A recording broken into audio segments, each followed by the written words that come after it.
আমি doctor B M Atikuzzaman ফ্লোরিডার Orlando থেকে আপনাদের শুভেচ্ছা জানাচ্ছি। আমরা গত প্রায় 3 মাসের মতন কোভিড ইনফেকশনের বিভিন্ন দিক নিয়ে আলোচনা করছি।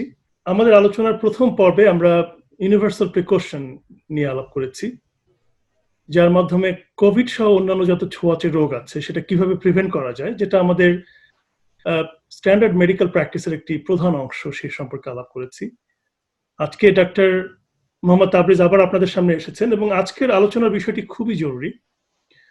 আজকের আলোচনার বিষয়টি হলো বাংলাদেশে কোভিড ইনফেকশনে চিকিৎসক এবং স্বাস্থ্যকর্মীরা বিপুল পরিমাণে আক্রান্ত হচ্ছেন এবং গড়পড়তা ডাক্তার কিংবা স্বাস্থ্যকর্মী যে পরিমাণ মৃত্যুবরণ করেছে সেটা বলতে পারেন যে পৃথিবীর যে কোনো দেশের তুলনায় অনেক বেশি।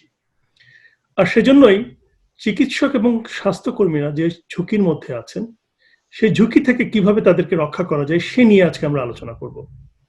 আমার সাথে আছে ডাক্তার মোহাম্মদ তাবরেজ। ইতিমধ্যে আপনারা জানেন সে বাংলাদেশে কোভিড ইনফেকশনের বিভিন্ন দিক নিয়ে সোশ্যাল মিডিয়া এবং জনমাধ্যমে ক্রমাগত কাজ করে যাচ্ছে এবং ইতিমধ্যে কোভিড সম্পর্কিত একটু বইতে সে একটি বিশাল অংশে লিখেছে। তাবরেজ একজন infectious disease specialist, board certified specialist এবং বিশেষজ্ঞ। অ্যাডভোকেট ক্রাইস্ট হসপিটাল, সেখানে সে এই বিভাগে বিশেষজ্ঞ চিকিৎসক। একই সাথে ইউনিভার্সিটি অফ ইলিনয়ের কলেজ অফ মেডিসিনের একজন অ্যাসোসিয়েট প্রফেসর। আমি প্রথমেই তাবরেজকে অনেক ধন্যবাদ জানাচ্ছি আজকে আমাদের সাথে যোগ দেওয়ার জন্য। ধন্যবাদ আতিক ভাই। প্রতিদিন কোভিড রোগীদেরকে চিকিৎসা করে এসেছো এবং এখনো করছো। প্রথমে আমি তোমাকে যে প্রশ্নটা করতে চাই যে সেটা হলো যে কিভাবে এই রোগটা বাংলাদেশের চিকিৎসক বা চিকিৎসা কর্মীদের মধ্যে বিস্তার করছে। কেন হেলথ কেয়ার ওয়ার্কারদের ইনফেকশন হয়, এটা কিন্তু মূল কারণগুলো সব জায়গায় কিন্তু মোরলেস একই, বিষয়গুলো কিন্তু একই, কোথাও হয়তো বেশি কোথাও কম। আমরা যখন আগে কথা বলেছি যে ইনফেকশন প্রিভেনশন এন্ড কন্ট্রোলের কম্পোনেন্ট গুলা যে কথা বলি সবসময়, একটা ইনফেকশন ছড়ায় হচ্ছে 3টা কম্পোনেন্টের মধ্যে, ইন্টারাকশনের মধ্যে। তার মধ্যে প্রথম হচ্ছে একটা পেশেন্ট সেখানে থাকবে অথবা একটা ভিজিটর, হ্যাঁ, পেশেন্টের যারা নাকি অ্যাটেন্ডেন্ট, যারা দেখতে আসবে তারা, প্লাস একটা হেলথ কেয়ার ফ্যাসিলিটি, একটা হাসপাতাল হতে পারে, ক্লিনিক হতে পারে, প্রাইভেট চেম্বার হতে পারে ডাক্তারদের। তারপর হচ্ছে হেলথ কেয়ার ওয়ার্কার। সেখানে হেলথ কেয়ার ওয়ার্কার বলতে আমরা বুঝাই যারাই নাকি পেশেন্ট কেয়ার করছে, ডাক্তার, নার্স, তারপরে বাংলাদেশের brother, ward boy, food service যারা দিচ্ছে, যারা নাকি পেশেন্টের সরাসরি কন্ট্যাক্ট আসছে, তারা মূলত আমরা এখানে ধরে নিই। তো এই 3টা কম্পোনেন্টের মধ্যে যে ইন্টারাকশন হয়, কারো যদি একটা থেকে আরেকটার মধ্যে কোনো সংক্রামক রোগ ছড়িয়ে যেতে পারে এবং বিভিন্ন জায়গায় ডেফিসিয়েন্সির জন্য, সার্স করোনাভাইরাস 2 এটা কিভাবে ছড়ায় খুব সংক্ষেপে আমরা জানি। এটা মূলত একটা রেসপিরেটরি ভাইরাস, এটা ড্রপলেটের মাধ্যমে মূলত ছড়ায়। তার মানে হচ্ছে যদি কারো জীবাণু এটা ভাইরাসটা থাকে, সে যখন কাশি দেয়, হাঁচি দেয়, কথা বলে, তখন 3 থেকে 6 ফুটের মধ্যে যে সিক্রেশন গুলো যায় তার মাধ্যমে আরেকজন যদি এটা শ্বাস নেয় সেটা যায় তার মধ্যে। আরেকটা হচ্ছে কন্ট্যাক্ট, যেটা নাকি সরাসরি এই সিক্রেশন গুলা রোগীর শরীর থেকে যদি কেউ হাতে নেয় এবং নিজের চোখ, মুখ এবং নাকে যদি হাত দেয় তার মাধ্যমে শ্বাসতন্ত্রে যখন গেল, এটা হলো। আরেকটা হচ্ছে ইনডাইরেক্ট কন্ট্যাক্ট, যেটা নাকি একটা রোগীর নাক এবং মুখ থেকে যদি হাঁচি কাশির মাধ্যমে কোনো একটা সারফেস কন্টামিনেট হয়, সেখানে যদি হাত দিয়ে সে আরেকজন তার নিজের চোখ, নাক বা মুখে হাত দেয়, যেটা হচ্ছে মূলত। আর আরেকটা যেটা বলি আমরা এয়ারোসল, সেটা ইন জেনারেল সবসময় এটা এয়ারোসল হয় না, কিন্তু কিছু কিছু ক্ষেত্রে হাসপাতালে প্রসিডিউর কিছু যেগুলো আছে, নেবুলাইজার বা ভেন্টিলেটর, সেখানে এই এয়ারোসলটা হয়। একটা পেশেন্ট হাসপাতালে আসে, তার মধ্যে যে বিষয়গুলো থাকে যেগুলো নাকি ডেফিসিয়েন্সির জন্য, যে প্রিভেন্টেটিভ মেজার ডেফিসিয়েন্সির জন্য হেলথ কেয়ার ওয়ার্কার ইনফেক্টেড হয়ে যাচ্ছে। একটা কারণ হতে পারে পেশেন্টের সিমটম নাই এবং হেলথ কেয়ার ওয়ার্কার, যেটা ডাক্তার বা নার্স বা অন্য কারা, তার সংস্পর্শে আসলো, বুঝতে পারেনি যে তার সিমটম নাই কিন্তু কোভিড আছে কিনা, এবং তাকে অ্যাপ্রোপ্রিয়েট প্রোটেকশন না নিয়ে দেখলো, সেটা একটা কারণ হতে পারে। অথবা রোগীর সিমটম আছে কিন্তু সে বলছে না, সেটা একটা হতে পারে। রোগীর যে অ্যাটিটিউড গুলো মেনটেন করার কথা, কাশি বা হাত স্যানিটাইজ করা, সেগুলো করছে না। এই সমস্ত কারণে একটা ঝুঁকির মধ্যে থেকে যায়। বিশেষ করে অনেক সময় দেখছি আমরা প্রাইভেট চেম্বারে অনেকে দেখছে রোগী, এখন তাদের হয়তো রোগটা প্রকাশ পাচ্ছে না কিন্তু দেখে দিচ্ছে এবং যে ডিস্টেন্স মেনটেন করা, যে প্রোটেকশন সেগুলো হচ্ছে না, সেটা একটা কারণ। আরেকটা কারণ হচ্ছে যে আমরা যে বলছি হেলথ কেয়ার ফেসিলিটির যে ডেফিসিয়েন্সি, এটা তো বাংলাদেশের ব্যাপারে আসলে অনেক বেশি সমস্যা। হেলথ কেয়ার ডেফিসিয়েন্সি বলতে আমরা বুঝি একটা হেলথ কেয়ার ফেসিলিটিতে যে সমস্ত ইনফেকশন প্রিভেনশন অ্যান্ড কন্ট্রোলের প্রোটোকল থাকার কথা, ক্লিনিং অ্যান্ড ডিসইনফেকশন, তারপরে আইসোলেশন ওয়ার্ড থাকার কথা, তারপরে আপনার ট্রিয়াজ সিস্টেম থাকার কথা, হ্যান্ড স্যানিটাইজার করার ব্যবস্থা থাকার কথা, প্রপার ট্রেনিং দেওয়ার কথা। এই সমস্ত জিনিসগুলো ডেফিসিয়েন্সির জন্য যে সারফেস এবং এনভায়রনমেন্টাল কন্টামিনেশন হচ্ছে, হেলথ কেয়ার ওয়ার্কাররা সেখান থেকেও সংক্রমিত হয়ে যাচ্ছে। ফাইনালি হচ্ছে আপনার যে হেলথ কেয়ার ওয়ার্কারদের তরফ থেকে কি ধরনের সমস্যা হচ্ছে, তারা কেন, তাদের তরফ থেকে কোন কোন জায়গায় যদি ঘাটতি থাকে ইনফেকশনটা হচ্ছে, যেটা নাকি আমরা মূলত সবাই দেখি যে চোখে পড়ে, যেটা বেশি আমাদের, সেটা হচ্ছে প্রপার পিপিই না থাকা, তাই না? তো প্রপার পিপি কোনটা বলতে কি বোঝায় সেটা নিয়ে আমরা একটু আলোচনা করতে পারি পরে। কিন্তু এখানে যদি বলি, এখানে কি হচ্ছে, একটা হচ্ছে প্রপার পিপিই না থাকা, আরেকটা হচ্ছে পিপিই থাকার পরেও এটা যে পরার সময় যেটাকে আমরা ডোনিং বলি, আর খোলার সময় যেটাকে আমরা ডোফিং বলি, সেখানে যদি আপনার প্রপারলি এটা মেনটেন না করা হয়, তখন এই যে আমি একটা রোগী দেখলাম একটা গাউন বা কভারঅল বা এই মাস্ক বা গগলস পরে, রোগীটাকে দেখার পরে আমার যে এই পিপিটা কন্টামিনেটেড হয়ে গেল, এটাকে যদি আমি প্রপারলি না খুলে প্রপারলি ডিসপোজ না করি, এবং এটা নিয়ে যদি রোগীর দেখার এরিয়া থেকে বের হয়ে অন্য জায়গায় চলে যায়, ডক্টরস রুম হতে পারে, ব্রেক রুম হতে পারে, যেখানে হোক না কেন, সেখানে গেলে কিন্তু এই কন্টামিনেটেড সারফেস থেকে, কন্টামিনেটেড পিপিই থেকে আমি নিজেকে আবার কন্টামিনেট করতে পারি, অথবা আমার সহকর্মী কাউকে এই ইনফেকশনটা ছড়িয়ে দিতে পারি। যে মাস্ক কিভাবে পরো এবং খুলো, এবং একটা মাস্ক যেমন N95 মাস্ক তুমি যখন আইসিইউতে যাও কিংবা কোনো কোভিড ইউনিটে যাও, সেটা খোলা এবং সেটা আবার পরার ব্যাপারটা, ডোনিং এবং ডোফিং, এটা কি আমাদেরকে তুমি প্র্যাকটিক্যালি দেখাতে পারো? তোমার কাছে কি কোনো মাস্ক আছে? মাস্কটা কিভাবে আমরা ব্যবহার করি সেটা বলার আগে আমি জাস্ট একটু বলি এই পিপিই এর কনসেপ্টটা কি। পিপিইটা হচ্ছে কিন্তু পার্সোনাল প্রোটেক্টিভ ইকুইপমেন্ট। এটা আইডিয়াটা হচ্ছে যে এটা পড়বে কারা, যারা নাকি health care worker patient care করবে, তাই না? এটা কিন্তু আপনার সাধারণ জনগণের জন্য না, এটা কিন্তু সাধারণ মানুষের জন্য না। কারণ হচ্ছে একটা পেশেন্ট যখন ইনফেক্টেড, পিপিই এর আইডিয়াটা হচ্ছে এই ইনফেক্টেড পেশেন্টটা দেখার পরে এই পার্সোনাল প্রোটেক্টিভ ইকুইপমেন্টের মাধ্যমে আমি নিজেকে সুরক্ষা করব যাতে আমি সংক্রমিত না হই।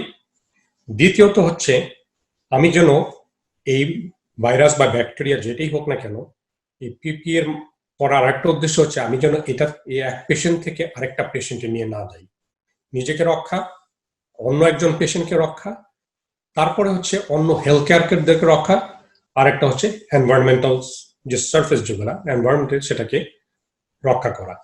তো সেই জন্য আপনি যদি এটা চিন্তা করেন তাহলে কার কি কি পিপিই লাগবে, এক একজনের কিন্তু এক এক রকম লাগবে।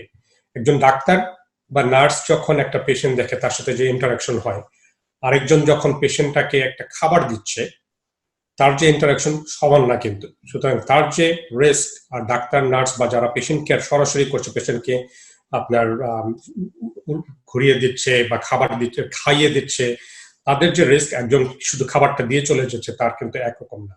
আর একটা উদাহরণ দিই, একটা পেশেন্টকে একটা হুইল চেয়ারে বসানো হলো, যারা পেশেন্টটাকে বিছানা থেকে তুলে হুইল চেয়ার বা ট্রলিতে দিল তাদের রিস্ক, আর যে লোকটা যেটাকে ট্রান্সপোর্ট করছে, যে নাকি শুধু ঠেলে নিয়ে যাচ্ছে, মনে করেন এক্স রে করতে নিয়ে যাচ্ছে বা ক্যাট স্ক্যান করতে নিয়ে যাচ্ছে, তার রিস্ক কিন্তু এক না।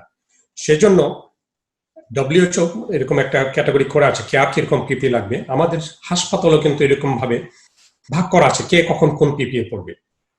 একটা উদাহরণ দিতে পারি, যখন একটা পেশেন্টকে আমি যে উদাহরণ দিলাম, যে বিছানা থেকে মনে করেন 2-3 জন ধরে তাকে ট্রলির উপরে উঠাচ্ছে, তাদের কিন্তু খুব ক্লোজ কন্ট্যাক্ট হচ্ছে, তারা ফুল পিপিএ পড়বে। তার মানে ওই আমি পরে বলছি কি কি পিপি। যখন ট্রলিতে উঠিয়ে দিল পেশেন্টটাকে, হ্যাঁ, সেই টিমটা কিন্তু এই পেশেন্টটাকে নিয়ে এক্সরে ডিপার্টমেন্টে যায় না। এক্সরে ডিপার্টমেন্টে নিয়ে যায় কে?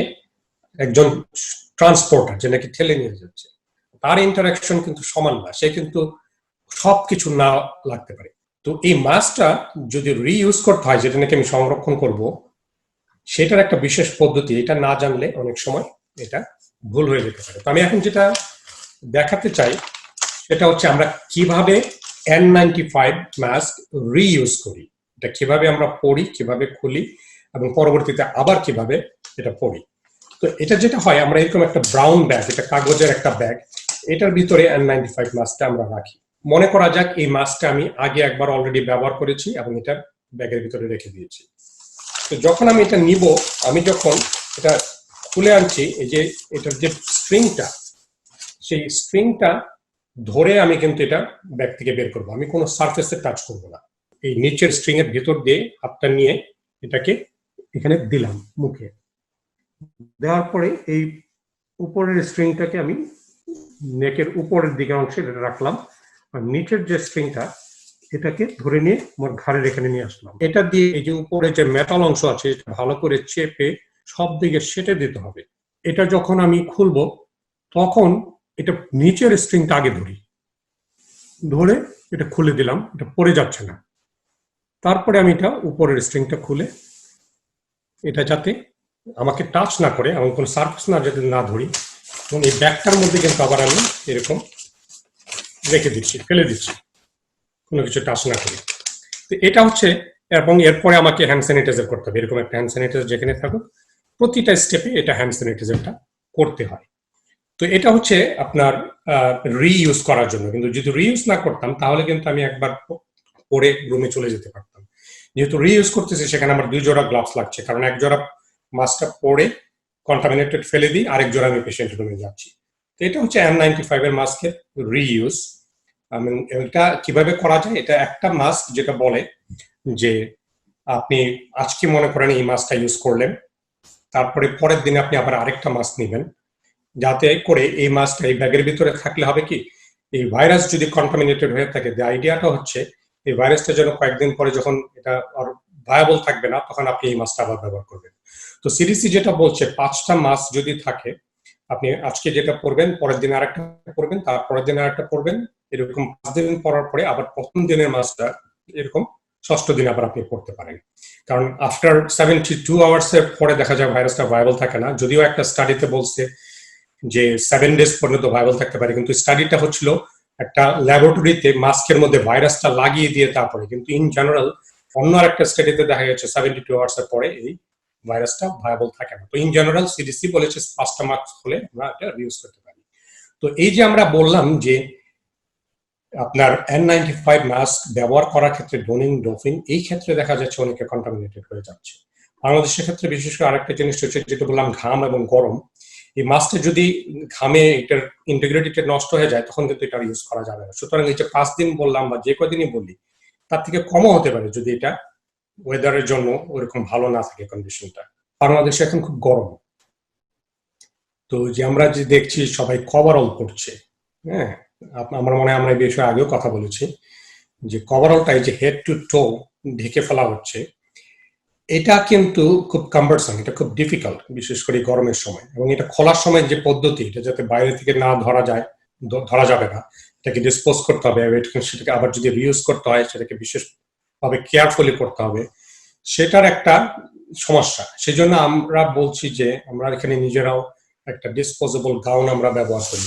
আমাদের যেমন এখানে এই যে এরকম একটা কাপড়ের গাউন, এটা একটা পলিস্টার কাপড়, হ্যাঁ, এই পলিস্টার কাপড়ের গাউন, এটা খুব পিছন দিকে দুটো ফিতা দিয়ে আমরা লাগাই। এটা কিন্তু ইউজ করা অনেক বেশি সহজ, এটা পরাটা সহজ, খুলে ফেলাটা সহজ, এবং এই গাউন এবং গ্লাভস এগুলো খুলে ফেলতে হয় ওয়ার্ডের থেকে বের হওয়ার আগে। আইডিয়াটা হচ্ছে এই গাউন এবং গ্লাভসটা কখনোই ওয়ার্ডের বাইরে আনা যাবে না, কারণ তাহলে আমি এই ভাইরাস যে সংক্রমিত হলো আমার গাউন গ্লাভস, এটা যদি আমি বাইরে নিয়ে যাই, এটাকে সব জায়গায় সংক্রমিত করে ফেলতে পারি। সেই জন্য এটা কভারঅলের থেকে গাউনটা অ্যাডভান্টেজ হচ্ছে এটা ব্যবহার করা সহজ, এটাকে ডিসপোজ করা সহজ, এটাকে রিইউজ করা সহজ ওয়াশ করে, হ্যাঁ, এবং এটা হচ্ছে আপনার ডোফিং এর সময় সংক্রমিত হওয়ার সম্ভাবনাটা কম থাকবে। তো আমার মনে হয় আমরা ওই পিপিএ নিয়ে ডিটেলস না বলে আমি যেখানে রিস্ক জায়গাগুলো আমরা একটু আলোচনা করলাম এখানে। যখন আমরা এই পিপিএ নিয়ে কথা বললাম, আরেকটা বিষয় আমি বলে নিতে চাই এখানে, আমরা একটু আগে যে বলেছিলাম যে পেশেন্টের ক্ষেত্রে, ভিজিটরদের ক্ষেত্রে কিছু রিস্ক ফ্যাক্টর আছে যেগুলোর জন্য আমি মনে করি হেলথ কেয়ার ওয়ার্কাররা অনেক ইনফেক্টেড হয়েছে, বিশেষ করে বাংলাদেশে। এটা কেন বললাম যে পিপিএর ক্ষেত্রে আমরা দেখছি অনেকে আপনার পেশেন্টের ভিজিটর যারা, তারাও বাইরে থেকে এক ধরনের পিপি পরে হাসপাতালে ঢুকছে এবং এটা পরে বেরিয়ে যাচ্ছে তাহলে হচ্ছে কি, তারা নিজেরাও কিন্তু এই সার্ফেস এনভায়রনমেন্টকে কন্টামিনেট করছে, বাইরে গিয়ে কন্টামিনেট করছে। তো সেই ব্যাপারেও একটা বিশেষ রিস্ক ফ্যাক্টর থেকে যায় যেখানে হেলথ কেয়ার ওয়ার্কারদের ইনফেকশনটা বেশি হচ্ছে। একটা ব্যাপারে তুমি খুব পরিষ্কার কথা বলছো এবং এটা আমরা বারবার বলছি যে পিপি যেটা সেটা ক্ষেত্র বিশেষে আলাদা হয় এবং জায়গা বিশেষে আলাদা হয়। যেটা বাংলাদেশে খুব প্রকট সেটা হলো ওভারঅল যে কথাটা বললে সেটা সব জায়গাতেই পড়া হয়। ইমার্জেন্সি রুমেও পড়া হয়, নন কোভিড ইউনিটেও পড়া হয়, কোভিড ইউনিটে পড়া হয়, এমনকি ডাক্তারের অফিসেও পড়া হয়। আমি জানি যে আমাদের এখানে যে পদ্ধতি আমরা ব্যবহার করি বা যে শিফট সিস্টেমে আমরা কাজ করি বা যে সমস্ত রিসোর্সের মধ্যে আমরা কাজ করি বাংলাদেশে সেটা নেই। কিন্তু বাংলাদেশের পার্সপেক্টিভে এটাকে কিভাবে ব্যবহার উপযোগী করা যায়? যেটা মূল কারণ আমরা দেখছি যে বাংলাদেশে একটা সিস্টেম যেটা 1 সপ্তাহ কাজ করবে, 2 সপ্তাহ কোয়ারেন্টাইনে থাকবে আর 1 সপ্তাহ ফ্যামিলির সাথে থেকে আবার কাজে ফেরত আসবে। সেটা হচ্ছে অবশ্যই একটা গোলটা হচ্ছে একটা সঠিক একটা উদ্দেশ্য, সেটা হচ্ছে হেলথ কেয়ার ওয়ার্কারদেরকে প্রোটেক্ট করা এবং তাদের ফ্যামিলিদেরকে প্রোটেক্ট করা, এটাই হচ্ছে উদ্দেশ্য। সুতরাং নাথিং রং অ্যাবাউট দি গোল। কিন্তু কথা হচ্ছে যে আমরা এখানে কিভাবে করি কাজ সেটা একটু বলি প্রথমে, তারপরে বাংলাদেশের পরিপ্রেক্ষিতে এটা করতে গেলে কি কি চ্যালেঞ্জ সেগুলো নিয়ে আমরা কথা বলবো, অ্যাডভান্টেজ কি ডিসঅ্যাডভান্টেজ কি এগুলো নিয়ে কথা বলবো। তাহলে হবে কি, যারা শুনছেন তারা বুঝতে পারবেন আসলে কোথায় আমাদের অ্যাডভান্টেজ আছে, কোথায় ডিসঅ্যাডভান্টেজ আমরা মডিফাই করে কিছু করতে পারি কিনা বা করা সম্ভব কিনা। ডিসিশনটা তাদেরই নিতে হবে যারা লোকালি কাজ করছে। আমরা এটার বুঝতে হবে এটাকে আমরা কেন করি, যে একটা ডাক্তার বা হেলথ কেয়ার ওয়ার্কার কোয়ারেন্টাইনে যায় কেন, যদি তার এক্সপোজার হয়। মানে হচ্ছে আমি জানি না একটা পেশেন্টের কোভিড আছে, তাকে আমি আমার প্রপার পিপিই যেটা পড়ার দরকার সেটা ছাড়া দেখলাম, দেখার পরে আমি বুঝতে পারলাম 2 দিন পরে যে এই পেশেন্টের আসলে কোভিড ছিল। তার মানে কি, আমি তো একটা রিস্কের মধ্যে পড়ে গেলাম। তখন আমাকে, যেহেতু আমি জানি না আমার 14 দিন পর্যন্ত সিমটম হবে কিনা, তখন আমাকে কোয়ারেন্টাইনে যেতে হয়। এটি হচ্ছে নিয়ম, তাই না? তো আমরা যখন কোভিড এবং সাসপেক্টেড কোভিড পেশেন্ট গুলা দেখছি, তখন কিন্তু আমরা সবাই এই প্রপার পিপিএ পরে দেখছি, তাই না? আমাদের I shield, mask, gloves, gown পরে দেখছি। তার মানে আমি অটোমেটিক্যালি রিস্কটা কমিয়ে আনলাম। সেখানে আমার কোনো এক্সপোজার আসলে কিছু হয়নি, because I had all the proper PP. তো তাহলে আমরা যখন এই যে আমি 3 মাস 3.5 মাস হলো কোভিড ইউনিটে এবং নন কোভিড ইউনিট, সাসপেক্টেড কোভিড ইউনিটে কাজ করলাম, আমি এই পেশেন্ট গুলো দেখলাম, আমি সবসময় বাসায় চলে আসছি because I had the proper PP. তাহলে কাদেরকে আমরা কোয়ারেন্টাইনে পাঠাচ্ছি এখানে? ওই যে আপনি বেশিরভাগ অনেক সময় দেখা যায় নন কোভিড ইউনিট যেগুলো রেগুলার মেডিকেল ফ্লোর, সেখানে পেশেন্ট অন্য কিছু নিয়ে ভর্তি হলো, হার্ট ফেলিওর বা অ্যাজমা বা অন্য কিছু, সেখানে দেখা গেল আমরা তো ফুল পিপিই পরি না, অনেক সময় প্রথম দিকে পিপিই পরেনি ঠিকমতো গ্লাভস, মাস্ক ঠিকমতো পরেনি। সেই সমস্ত জায়গায় যখন পেশেন্ট আমরা দেখতে গেলাম, পেশেন্ট আমরা জানি যে পেশেন্ট অ্যাসিমটোম্যাটিক, প্রিসিমটোম্যাটিক এবং সিমটোম্যাটিক, এই 3টা শ্রেণীর মানুষ পেশেন্টই কিন্তু ভাইরাসটা ছড়াতে পারে, এবং ধরা হয় সিমটম ডেভেলপ করার 48 ঘন্টার আগে থেকেই এই সংক্রমণটা করে দিতে পারে। তো এরকম যদি আমরা দেখি, মনে করেন আজকে মঙ্গলবার আমি একটা পেশেন্ট দেখেছিলাম 4 তলায়, সেই পেশেন্টটা ছিল একটা স্কিন ইনফেকশনের পেশেন্ট। 48 ঘন্টা পরে পেশেন্টের জ্বর এবং কাশি হয়ে দেখা গেল তার পরবর্তীতে ডায়াগনোসিস হলো এটা কোভিড পেশেন্ট। তাহলে আমি আজকে যখন স্কিন ইনফেকশন পেশেন্টটা দেখলাম, তখন আমি যদি আমার এই মাস্ক, আই শিল্ড এবং গ্লাভস মিনিমাম না থাকে, এবং পেশেন্টেরও যদি কোনো মাস্ক না থাকে, তার মানে পেশেন্টের নোজ এবং মাউথ ইজ আনপ্রোটেক্টেড, আমার nose, mouth and eyes are unprotected, এবং পেশেন্টকে আমি 15 মিনিটের বেশি সময় ধরে দেখেছি, এটা একটা বেশি প্রলং একটা এক্সপোজার, এবং তার 6 ফিটের মধ্যে আমি আসছি, এটাকে বলি আমরা একটা হাই রিস্ক এক্সপোজার। আমারও প্রপার কিছু ছিল না, পেশেন্টের মুখটা কভার ছিল না। এই ক্ষেত্রে হবে কি, ওই যে 48 ঘন্টা পরে সিমটম দেখা দিল, তখন আমাকে কোয়ারেন্টাইনে চলে যেতে হবে। এটা ছাড়া আবার আরেকটা জিনিস হচ্ছে, যেটা নাকি আমি বললাম ভেন্টিলেটর পেশেন্ট, ট্রাকিওস্টোমির পেশেন্ট, ওই সমস্ত পেশেন্টকে যদি আমি ফুল পিপিএ না পড়া থাকি, ওই ক্ষেত্রে আবার ফুল পিপিএ থাকতে হয়, তখনও আমার একটা হাই রিস্ক এক্সপোজার হয়ে যায়, তখন আমাকে 14 দিনের জন্য কোয়ারেন্টাইনে যেতে বলা হয় সিডিসি থেকে। কিন্তু আপনি যেটা বললেন যে যখন প্যান্ডেমিকের এই মাত্রাটা বাড়তে থাকে, পেশেন্টের সংখ্যা বাড়তে থাকে, তখন তো আমাদের হেলথ কেয়ার ওয়ার্কার অনেক বেশি লাগবে, ডাক্তারের সংখ্যা লাগবে বেশি, নার্স লাগবে, সবাইকে বেশি বেশি লাগবে। আমার হাসপাতালে যখন এরকম পিক হয়ে গেল, তখন কিন্তু আমরা 14 দিনের জন্য না, আমরা কিন্তু একচুয়ালি 7 দিনের জন্য এরকম কোয়ারেন্টাইনে গেছি, তারপরে 7 দিন আবার সার্জিক্যাল মাস্ক পরে এখানে আসছি। তো এটা হচ্ছে এটা করার, আমরা এইভাবে প্র্যাকটিসটা করি। তো কথা হচ্ছে বাংলাদেশের জন্য অনেক চ্যালেঞ্জ এটা ইমপ্লিমেন্ট করা। প্রথম কথা হচ্ছে যে এই যে আপনার কোভিড এবং নন কোভিড, তারপরে সাসপেক্টেড কেস এবং নন কোভিড ফ্লোর গুলো, এগুলো আমাদের এখানে যতটা সহজভাবে শনাক্ত করা সম্ভব ট্রায়াড সিস্টেম আছে, সেখানে এখনো এটা ডেভেলপ করেনি। সুতরাং ওই ট্রায়াড সিস্টেমটা থাকতে হবে। কিন্তু যারা নাকি কোভিড এবং সাসপেক্টেড কোভিড ইউনিটে অলরেডি কাজ করছে পিপিএ পরে, তাদের কিন্তু রিস্কটা তখন আর থাকলো না। থাকলো কাদের? যারা নাকি ওই যে ট্রায়াজ হয়নি, অন্য একটা ফ্লোরে পেশেন্ট দেখলো। তো সেটাকে ইমপ্লিমেন্ট করার জন্য যেটা করা দরকার, প্রথমত এরকম ট্রায়াড সিস্টেম ডেভেলপ করা দরকার। দ্বিতীয়ত হচ্ছে পেশেন্ট গুলা যখন এরকম সিমটম ডেভেলপ করবে, তাদেরকে সাথে সাথে শনাক্ত করে এটাকে যাতে সেপারেট করা যায়। তৃতীয়ত হচ্ছে আপনার যখন এই হেলথ কেয়ার ওয়ার্কার এরকম আনএক্সপেক্টেড এক্সপোজার হয়ে যাবে, তারা যখন কোয়ারেন্টাইনে যাবে, সেই ক্ষেত্রে এনশিওর করতে হবে সে যেন প্রপার কোয়ারেন্টাইন মেনটেন করতে পারে। টার্গেটেড গ্রুপকে তখন কোয়ারেন্টাইন করার ব্যবস্থা করতে হবে। আরেকটা জিনিস হচ্ছে হেলথ কেয়ার ওয়ার্কারদের টেস্ট প্রায়োরিটি দিতে হবে। কারণ আমার যদি সিমটম ডেভেলপ করে, আমি যদি প্রপার ট্রিটমেন্টটা না পাই, আমার যদি সে অ্যাসিওরেন্সটা না থাকে যে আমি আমার ফ্যামিলি এটা টেক কেয়ার করা হবে, তাহলে কিন্তু এটা ইমপ্লিমেন্ট করাটা কঠিন। তো এই চ্যালেঞ্জগুলো বাংলাদেশে আছে। তো এটা করার জন্য আবার আরেকটা দরকার, সেটা হচ্ছে আমাদের এখানে যেমন আপনি জানেন আপনাদের এমপ্লয়ি হেলথ যেটা বলে, আরেকটা হচ্ছে ইনফেকশন কন্ট্রোল ডিপার্টমেন্ট, সেটা বাংলাদেশে ডেভেলপ না। একটা হাসপাতালে কার মনিটর করবে, কার এক্সপোজার হয়েছে, কে কোয়ারেন্টাইনে যাবে, কখন তারা ফেরত আসবে, এই চ্যালেঞ্জটা রয়ে গেছে। তো এই জিনিসগুলো যদি খেয়াল করা যায়, এটা করা সম্ভব। ওই যে কোভিড ইউনিটে যারা কাজ করে, একটা ডাক্তার, নার্স এবং কিছু একটা টিম যদি ডেডিকেটেড ভাবে হেলথ কেয়ার ওয়ার্কারদেরকে টেক কেয়ার করার জন্য একটা টিম তৈরি করে দেওয়া যায় এবং তারা ট্র্যাক করবে, সবাইকে এদেরকে টেস্ট করার প্রয়োজন হলে করবে, তাদেরকে এই পরামর্শগুলো দিবে, এটা সব জায়গায় করা সম্ভব, অসম্ভব কিছু নয়। প্রথমে যেটা বললাম অ্যাডভান্টেজ এন্ড ডিসঅ্যাডভান্টেজটা কি।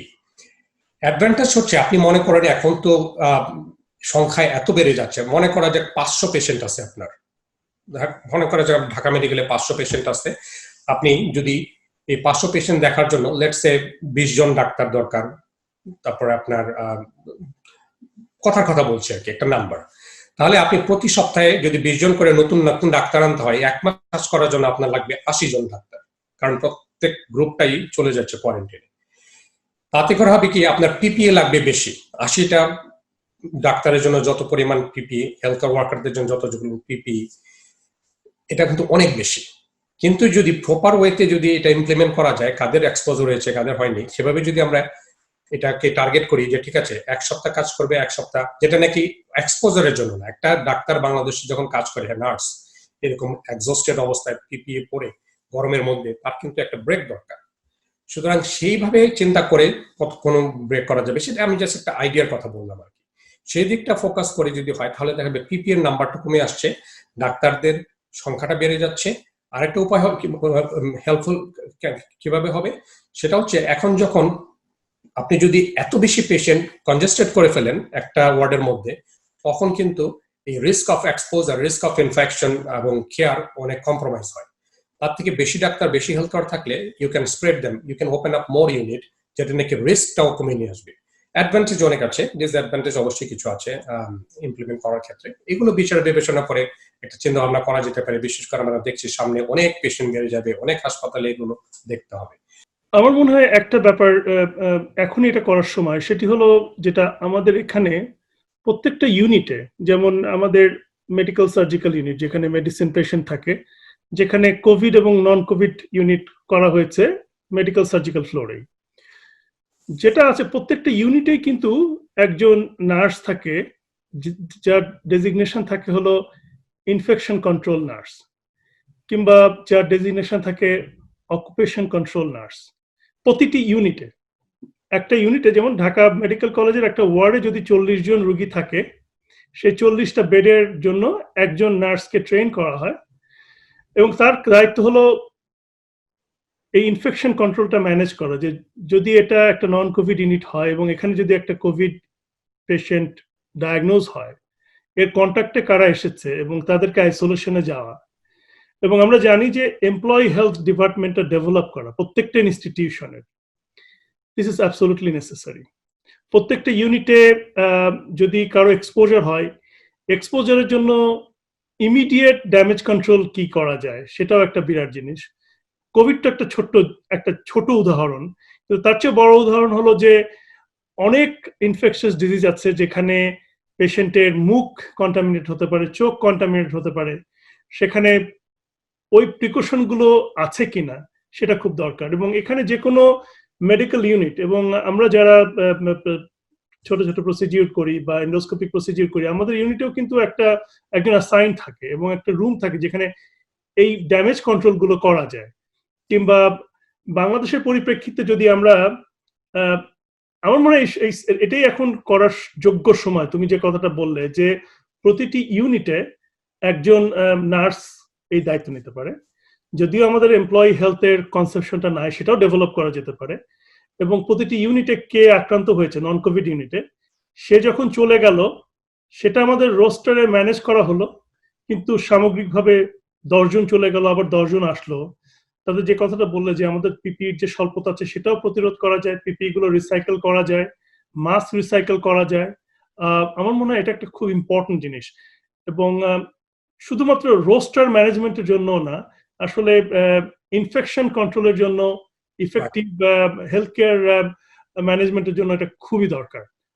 এটা ভেরি ভেরি ইম্পর্টেন্ট। কোভিড প্যান্ডেমিকটা এখন ক্রাইসিসের সময়, এটা আমাদের সবাই এটা শর্ট টার্ম কিভাবে তাড়াতাড়ি ফিক্স করা যায় সেটা নিয়ে এখন চিন্তা ভাবনা করতে হবে।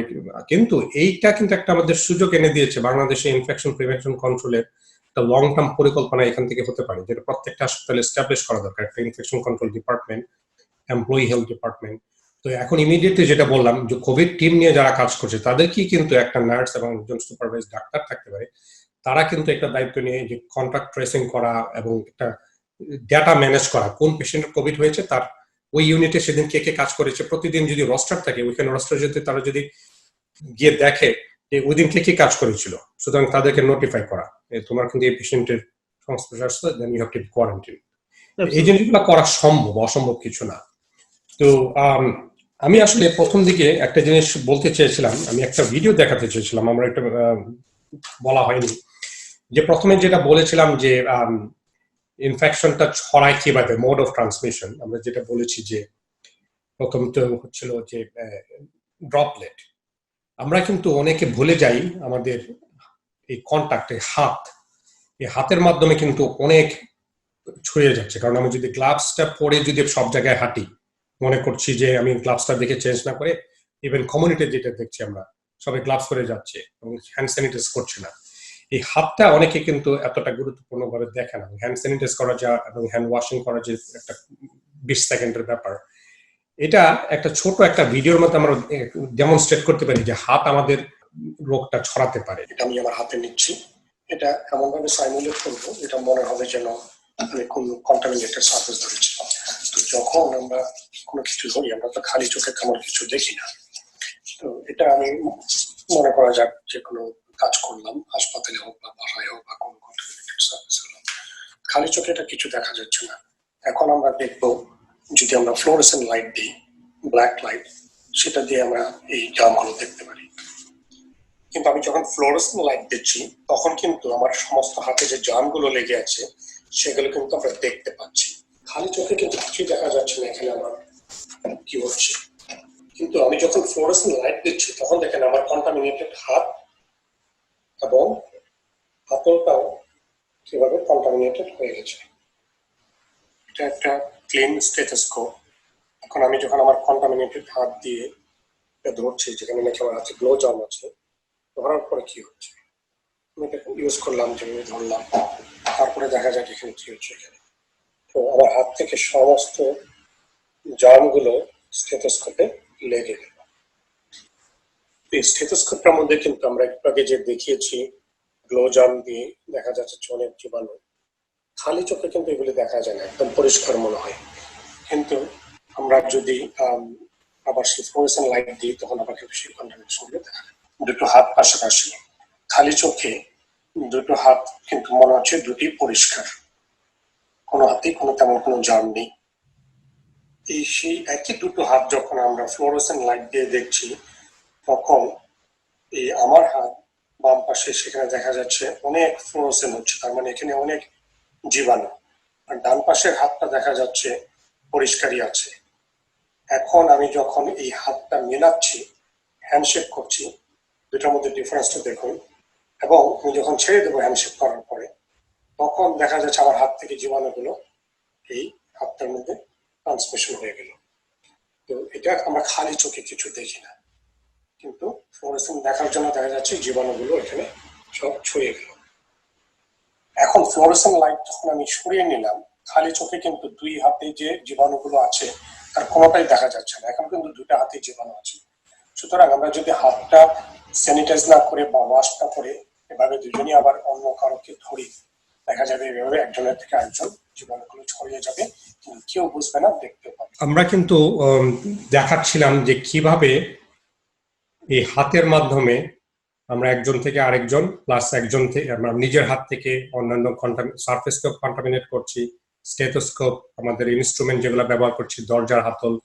সেই জন্য কথা হচ্ছে যে সবসময় হ্যান্ড স্যানিটাইজ করা। যে একটু আগে আমি মাস্ক চেঞ্জ করা দেখালাম, সেম কনসেপ্ট। আমার হাতটা যদি মাস্ক থেকে কন্টামিনেটেড হয়ে যায় এবং তারপরে আমি কিছুই দেখছি না, কিন্তু যদি প্রতিটা স্টেপে 20 সেকেন্ড এটাকে স্যানিটাইজ না করি, এভাবে আমার হাতের মাধ্যমে বিভিন্ন জায়গায় এটা আমরা ছড়িয়ে দিব, গ্লাভস পরা থাকলেও। তো সেটা আমি দেখানোর জন্য এটা আজকে তৈরি করলাম, যাতে সবাই বুঝতে পারে যেটা কত ইম্পর্টেন্ট। খালি চোখে দেখা যায় না, কিন্তু বারবার স্যানিটাইজ না করলে এটার মাধ্যমে ছড়িয়ে যায়। পরিষ্কার বোঝা গেল যে কেন আমাদের প্রতিটি স্টেপে গ্লাভস পরিবর্তন করতে হয়, এবং কেন আমরা N95 মাস্ক যখন পরি তার আগে কেন গ্লাভস পরতে হয়, এবং যখন রোগীর রুমে ঢুকি তখন কেন গ্লাভস পরতে হয়, এবং বের হওয়ার আগে কেন আমরা গ্লাভস ছেড়ে দিয়ে আবার আরেকটা গ্লাভস পরে N95 মাস্ক খুলে নেই, এবং হ্যান্ড স্যানিটাইজার করতে হয় পাশাপাশি, দুইটাই করতে হয়, পাশাপাশি হ্যান্ড স্যানিটাইজারও করতে হয়। তো অনেকটা আর্মি ট্রেনিং এর মতন ডিসিপ্লিন, এবং এই ডিসিপ্লিনটা যদি আমরা রপ্ত না করি তাহলে কিন্তু আমরা আমাদের সংক্রমণ হাত থেকে বাঁচাতে পারবো না। আর এটি আসলে খুব দরকার আমাদের সবার জানার জন্য, যে আমাদের যারা চিকিৎসক বা স্বাস্থ্যকর্মী যারা আছেন তাদের প্রতিরোধের জন্য এই প্রতিটি ধাপই খুব গুরুত্বপূর্ণ। তাবরেজকে অনেক ধন্যবাদ জানাতে চাই যে তুমি এই জিনিসগুলোর দিকে বিশেষভাবে দৃষ্টিপাত করলে। আমাদের পরবর্তী পর্বে আমরা যে ব্যাপারগুলো নিয়ে আলাপ করব সেটি হলো চিকিৎসকের বাইরে বা স্বাস্থ্যকর্মীর বাইরে যে সাধারণ মানুষ কিভাবে তাদেরকে করোনা ভাইরাসের হাত থেকে রক্ষা করতে পারে। এই সাধারণ মানুষরা যারা হসপিটালে আসছে বা সাধারণ মানুষরা যাদের ইনফেকশন হচ্ছে, ইনফেকশনের পরে তারা কি করতে পারেন। তো এর পরের পর্বটিও সমানভাবে দরকারি। তো আজকে শেষ করার আগে আমরা জানি যে করোনা ভাইরাসের কোনো প্রতিষেধক টিকা আমরা এখনো বের করতে পারিনি, ভ্যাকসিন বের করতে পারিনি, কোনো ডেফিনিটিভ ট্রিটমেন্ট বের করতে পারিনি। সবার মাস্ক পরা খুবই জরুরি, সেটা আমি আবারও বলতে চাই। সবার সামাজিক দূরত্ব মেনটেন করা খুবই দরকারি। এবং আজকে তাবরেজ যে কথাটা বললো স্বাস্থ্যকর্মী এবং ডাক্তারদের জন্য তাদের প্রতিরক্ষার জন্য কি দরকার, এবং পিপিইর যে শ্রেণীভেদ আছে, এবং যারা করোনা রোগীর চিকিৎসা করছেন করোনা ইউনিটে বা কোভিড ইউনিটে, তাদের পিপিই কিভাবে পড়তে হবে সে সম্পর্কেও তিনি বললেন। অনেক ধন্যবাদ। সবশেষে আবার তাবরেজকে জিজ্ঞেস করবো যে শেষ কথা তুমি কি বলতে চাও? আমি একটু সামারাইজ করতে চাই, হ্যাঁ, কারণ আমার মনে হয় আমরা অনেক কথা বলেছি, কিন্তু এট দ্য এন্ড আমি একটু টেক হোম মেসেজ, যেটা নাকি খুব কয়েক মিনিটের মধ্যে আমি প্রত্যেকটা স্টেপ নিয়ে কিছু বলতে চাই। প্রথম কথা হচ্ছে যে স্বাস্থ্যকর্মী বাংলাদেশে তারা খুব ঝুঁকিতে আছে, এবং তাদেরকে রক্ষা করতে না পারলে স্বাস্থ্য ব্যবস্থার কিছুই থাকবে না। সুতরাং তাদেরকে এখন ধন্যবাদ দিয়ে এনকারেজ করে তাদের যা যা প্রয়োজন সবকিছু করতে হবে, সরকারি এবং বেসরকারি পর্যায়ে সবকিছুতে। আচ্ছা, তো আজকের যে আলোচনা করলাম তার সামারি হচ্ছে, এই মুহূর্তে বাংলাদেশে যেহেতু রোগীর সংখ্যা প্রচন্ড রকমের বেড়ে গেছে, সব জায়গায় আছে, কারো অ্যাসিমটোম্যাটিক, কারো প্রিসিমটোম্যাটিক, কারো সিমটোম্যাটিক, কারো দেখা যাচ্ছে যে সিমটম গুলা খুবই আনইউজুয়াল সিমটম। সুতরাং বাংলাদেশে যারা এখন স্বাস্থ্য ব্যবস্থার সাথে জড়িত কাজ করছে না, হাসপাতাল, ক্লিনিক, যদি কেউ বাইরের চেম্বারও কাজ করে থাকে, সবার কাছে আমার একটাই কথা, আপনি ধরে নেবেন প্রতিটা পেশেন্টের কোভিড আছে, এটা ধরে নিতে হবে। তাহলে কি করতে হবে? এখন WHO থেকে কিন্তু গত 5 তারিখে একটা নতুন নির্দেশনা এসেছে, সবাইকে মাস্ক পরতে হবে। আপনারা যখন পেশেন্ট দেখবেন, covid, non covid, clinic, chamber, pharmacy, anywhere, ensure করবেন প্রত্যেকটা পেশেন্টের মাস্ক আছে। যদি যারা কোভিড ইউনিটে কাজ করছেন, আপনারা যদি চেষ্টা করেন পেশেন্টদেরকে সাসপেক্টেড পেশেন্টকে যদি সার্জিক্যাল মাস্ক দেন, নট হোমমেড মাস্ক, তাদেরকে যদি সার্জিক্যাল মাস্ক দেন, আপনার যদি 995 নাও থাকে, আপনার মুখে একটা সার্জিক্যাল মাস্ক, পেশেন্টের মুখে যদি একটা সার্জিক্যাল মাস্ক, আপনি যদি ডিস্টেন্স মেনটেন করে পেশেন্টের মিনিমাম এক্সামিনেশন যদি না লাগে না করে এটা যদি আপনারা করেন, আপনাদের রিস্ক অলরেডি কমে যাবে। এটা একটা। দ্বিতীয়ত হচ্ছে পেশেন্টদের এখন এবং অন্যান্য যারা আছে, আমরা এটা নিয়ে কথা বলবো পরে, তারা এটা বুঝে নিতে হবে, এটা প্যান্ডেমিকের সময় স্বাস্থ্যকর্মীরা কিন্তু একটা সীমিতভাবে পেশেন্ট দেখবে, তাদের এক্সপেকটেশনটা কমাতে হবে।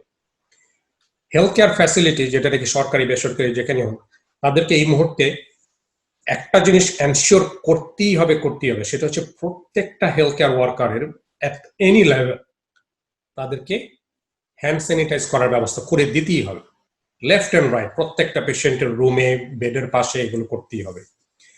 আরেকটা হচ্ছে যে আপনার স্বাস্থ্যকর্মী যারা আছে তাদেরকে প্রোটেকশন করার জন্য, তাদের চিকিৎসা যদি তারা ইনফেক্টেড হয়ে যায়, তাদের চিকিৎসা করার জন্য যেহেতু বিশেষ কোনো ব্যবস্থা করা যায়, তাদেরকে এনকারেজ করা যায়, এই জিনিসটা সবার মধ্যে আবার আলোচনা করা দরকার সরকারি এবং বেসরকারি পর্যায়ে। তাদের যা যা দরকার পিপি, এটা প্রতিষ্ঠানের দায়িত্ব, চিকিৎসক, স্বাস্থ্যকর্মী, অন্য যারা নার্স, তাদের দায়িত্ব না। এটা হচ্ছে আমাদের একটা সামারি। তো আমরা, আপনি যেটা বললেন, যারা নন হেলথ কেয়ার, তাদের বিষয় নিয়ে আমরা পরে কথা বলতে পারি। বাংলাদেশের সীমাবদ্ধতা অনেক, কিন্তু এর মধ্যে কিছু পরিবর্তন করে, কিছু চেঞ্জ করে আমরা রিস্কটা কমিয়ে আনতে পারি। সবাইকে অনেক ধন্যবাদ। অনেক ধন্যবাদ সবাইকে।